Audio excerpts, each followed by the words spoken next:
புதுசாக ஒரு கண்டுபிடிச்சிருக்கார் ஸ்டாலின். இபிஎஸ் கையில் ரத்தக்கரை படித்துள்ளதுன்னு கண்டுபிடிச்சிட்டு வந்திருக்காரு. பாவம் தாப்பா, என் கை சுத்தமா இருக்கு, நீங்களே சாட்சி.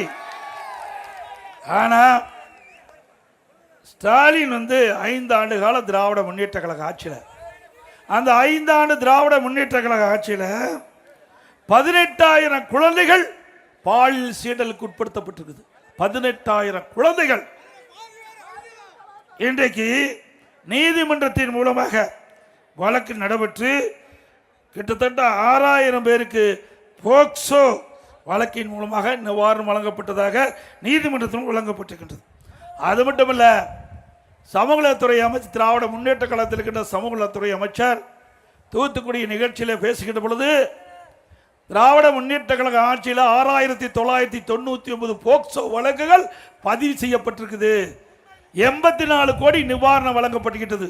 போக்சோ வழக்குனா சிறுமிகள், பெண் சிறுமிகள், அந்த குழந்தைகள் பாலியல் சீண்டலுக்கு உட்பட்டா அதுதான் போக்சோ வழக்கு பதிவு செய்ய முடியும்.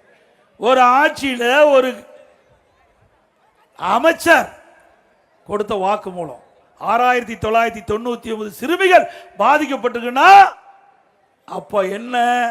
ஸ்டாலின் அப்பப்போ பேசுறார், என்னை அப்பா அப்பா என்று அழைக்கின்ற பொழுது மகிழ்ச்சியா இருக்குன்னு சொன்னார் திரு ஸ்டாலின் அவர்களே. சுமார் 18,000 குழந்தைகள் பாலியல் சீண்டலுக்கு உட்படுகின்ற பொழுது, அது கதறுகின்ற பொழுது, அப்பா அப்பா என்று கதறுகின்ற பொழுது உங்கள் செவிக்கு எட்டவில்லையா?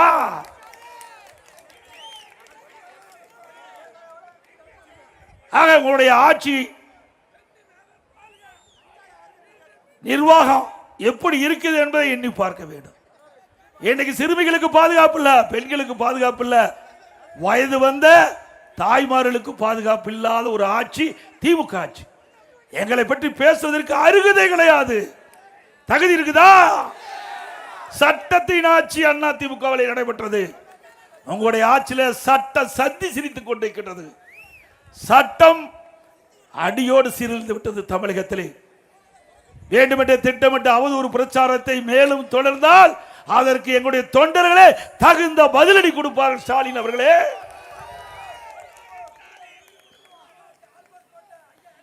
இன்றைக்கு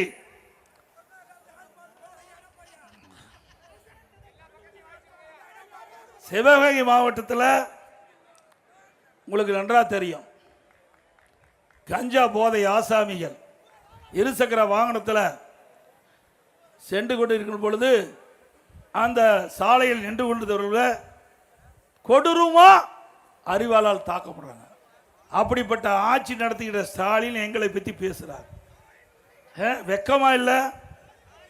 அது மட்டும் இல்ல, கோவில் காவலாளி அஜித் குமார் அவர் மீது ஒரு திருட்டு குற்றச்சாட்டை சுமத்தி பொய் வழக்கு போட்டு விசாரணை என்ற பெயரில் படுகொலை செய்யப்பட்டிருக்கிறீங்களே, இதுதான் ரத்தக்கரை படிந்த கை, திரு ஸ்டாலினுடைய கை. உண்மைதானே?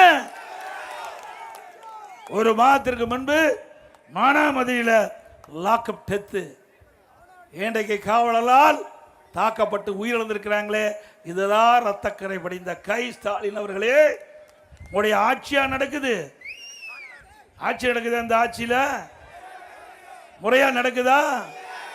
ஏன்னா பொம்மை முதலமைச்சர், அவர் எங்க போய் ஆட்சி செய்ய முடியும்? அப்படித்தானே? நிச்சயமாக வழங்கப்படும். நான் பின்னாட வரேன்.